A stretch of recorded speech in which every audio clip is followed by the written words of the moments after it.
चाहोगे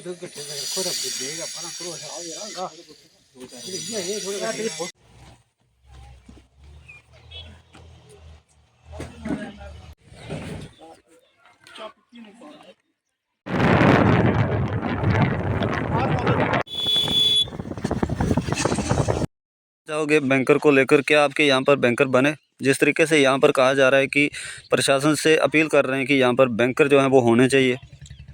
यहाँ तो अभी तक हमारे गांव में तो एक बैंकर भी नहीं बना, लेकिन हमारे आगे पीछे दाएं बाएं अर्जानी एरिया में काफ़ी बैंकर बन चुके हैं। सुनने में ये भी आया कि हमारे बैंकरों की लिस्ट जो है वो बना के भेजी गई थी, लेकिन दरियाला के में अभी तक कोई भी एक बैंकर नहीं बना। यही बात मांग की तो मांग हम यही बार बार कहेंगे कि अभी तो चलो सीज़फायर चाह रहा है, लेकिन कभी भी सीज़फायर की उल्लंघना हो सकती है। तो कभी तो जब भी पाकिस्तान से शेलिंग होती है तो यहाँ तक आराम से उनका रेंज जो है गोले आते हैं। तो अगर बैंक बन जाएगी जहाँ के लोगों को इससे थोड़ा बेनिफिट मिलेगा और थोड़ा इससे बचाव कर सकेंगे अगर बैंकर बने होंगे। तो अगर सरकार दे रही है, सेंट्रल गवर्नमेंट की तरफ से अगर प्लान है तो जहाँ क्यों नहीं बने, इसका तो हमें भी नाराज़गी रहेगी कि बाकी जगह बने तो इस गाँव को क्यों इग्नोर किया गया। जी शुक्रिया। Thank you. जी सर, क्या कुछ कहना चाहोगे? क्या नाम है आपका? और यहाँ पर एक बड़ी समस्या से ये यहाँ की जनता जो है वो जूझ रही है, आप भी इसी गांव के रहने वाले हैं, तो यहाँ पर क्या कोई बैंकर आपके गांव में बनाए गए हैं जाने? मैं कैप्टन सुरेंद्र सिंह, जो दरयाला की तरफ से जो है वो अभी तक हमारे दरयाला में कोई भी जो है बैंकर वगैरह नहीं बना है। इससे पहले जो जितनी भी फायरिंग वगैरह होती थी, जो पाकिस्तान से गोले वगैरह पड़ते थे वो हमारे इधर दरयाला में भी काफ़ी पड़ते थे। लेकिन अभी तक जो है वो प्लान में बहुत बार लिखा गया कि आपके दरयाला में भी जो बैंकर आएंगे, लेकिन अभी तक जो है वो इस दरयाले को इग्नोर किया गया है। यहाँ पर कोई भी बैंकर वगैरह अभी तक नहीं बना है। किस तरीके से मांग करना चाहोगे? डिप्टी कमिश्नर राजौरी हों, एडीसी नौशहरा हों, या उप मुख्यमंत्री अभी बने हैं नए सुरेंद्र चौधरी जी या उमर अब्दुल्ला साहब से, आपकी क्या मांग रहेगी इन बैंकरों को लेकर? क्योंकि अगर कोई बाहरी अगर गोलाबारी हो जाए तो आप लोगों की जानें जो वो किस तरीके से सुरक्षित रहेंगी? हमारी प्रशासन से यही प्रार्थना है कि जिस तरह से ये बाकी बॉर्डर के जितने भी लोग हैं सबको अगर बैंकर की सुविधा दी गई है कि आने वाले समय में कभी भी अगर किसी को फायरिंग होती है, जो कुछ भी होता है, तो जनता की जान बच सके। इसके लिए प्रशासन से प्रार्थना है कि जहाँ से बाकी इलाके में जो बैंकर बने हैं, हमारे दरयाला में भी ये इस प्रकार के सुविधा दी जाए, ताकि जो है लोग जो है वो निश्चित जिसमें उसको टेंशन ना रहे, कोई अगर फायरिंग आता है तो अपना बचाव कर सके। जी शुक्रिया। जी सर, अगर बात की जाए तो कुछ वर्ष पहले नौशहरा के अंदर बॉर्डर के जितने भी दूर दराज के क्षेत्र थे, वहाँ पर बैंकर को लेकर एक स्कीम जो थी वो लॉन्च की गई थी। तो क्या यहाँ पर आपको उस बैंकर की सुविधा मिली या नहीं मिली? क्योंकि देखा जाए तो कुछ ऐसी जगहों पर बैंकर बने हुए हैं कि जहाँ पर उनका बिल्कुल भी वहाँ पर होना अनिवार्य नहीं था, तो वहाँ पर बैंकर बन गए। तो आपके पास यहाँ पर क्यों नहीं बैंकर बने? क्योंकि आए दिन अगर बात की जाए तो यहाँ पर पड़ोसी मुल्क की तरफ से यहाँ पर सीज़ फायर का उल्लंघन होता है, गोलाबारी भी होती है, तो कितनी कठिनाइयों का सामना जो है वो आपको करना पड़ता है। और क्या मांग जो है वो आपकी रहेगी जो नई सरकार बनी है, या अपने डिप्टी कमिश्नर राजौरी हैं, एलजी साहब हैं, उनसे क्या आपकी मांग होगी? सर, पहले जो था मैं गफूर पंचायत का नायब सरपंच था, तो हमारे इस दरियाला चढ़ियाला और साथ जो एरिया लगता है बिल्कुल पहाड़ी के साथ जो बॉर्डर का है, 175 बैंकरों की जो है हमने भेजे थे, लेकिन 155 की बोरे थे भाई अप्रूवल मिल जाती है, लेकिन बिल्कुल इसको नज़रअंदाज किया गया।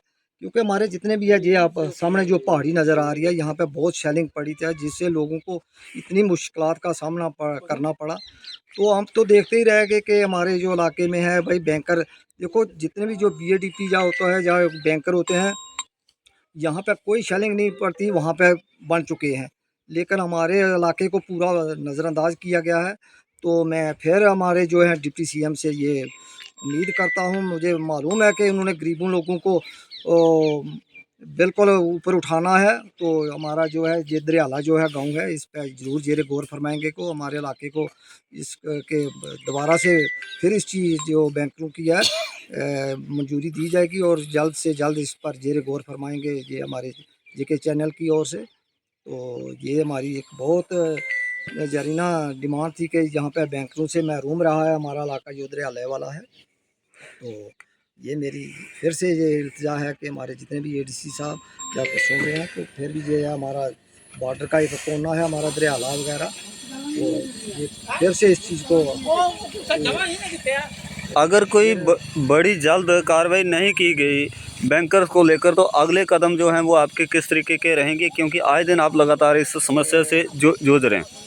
हमने तो आवाज़ बुलंद करनी है नज़रिया मीडिया की ओर से, तो फिर से हमारे लोग जो हैं महरूम रहेंगे नहीं। अब हमें जो है डिप्टी सीएम की ओर से हमें पक्का विश्वास है कि हमारे इलाके का वो एक एक गली को एक एक कूच को जो ग्राउंड पे जानते हैं कहाँ लोगों की ये समस्या है क्या नहीं है, क्योंकि चौधरी साहब ने बहुत इलाके को एक एक जगह को इन्होंने पहचाना हुआ है और ज़रूर इस पर नज़रसानी करेंगे। मैं तो पूरे तवज्जो से कहता हूँ, दिल की गहराइयों से कहता हूँ कि चौधरी साहब इस पर बिल्कुल दिलचस्पी से रुचि लेंगे। जिस तरीके से देखा जाए तो पिछले 10 वर्षों में केंद्र की सरकार ने भी बहुत बड़े बड़े नौशहरे के अंदर फंडिंग की लॉन्चिंग जो है वो की गई, पर ग्राउंड जीरो पर क्यों नहीं दिखने को मिली। यहाँ से एक बहुत बड़ी समस्या जो है वो जनता के सामने आ रही है और जनता उस समस्या से जूझ रही है। अब नई सरकार बनी है तो क्या लगता है कि उन चीज़ों की इंक्वायरी होनी चाहिए। मैं तो नहीं कहता हूँ चलो उधर भी काम की ज़रूरी है इंक्वायरी, मैं कहता हूँ हमारा जो पिछड़ा हुआ इलाका है वहाँ पे भी इनको तरक्की होनी चाहिए, क्योंकि मैं पहले कहता हूँ कि हमारे ब्लॉक सीएजी में 9 पंचायतें हैं इस ब्लॉक में पड़ती हैं, लेकिन जो बीएडीपी का फंड आया है वो हमारे इस पंचायत ककरोट में बिल्कुल इग्नोर किया गया है, क्योंकि ये बिल्कुल बॉर्डर के साथ लगता है।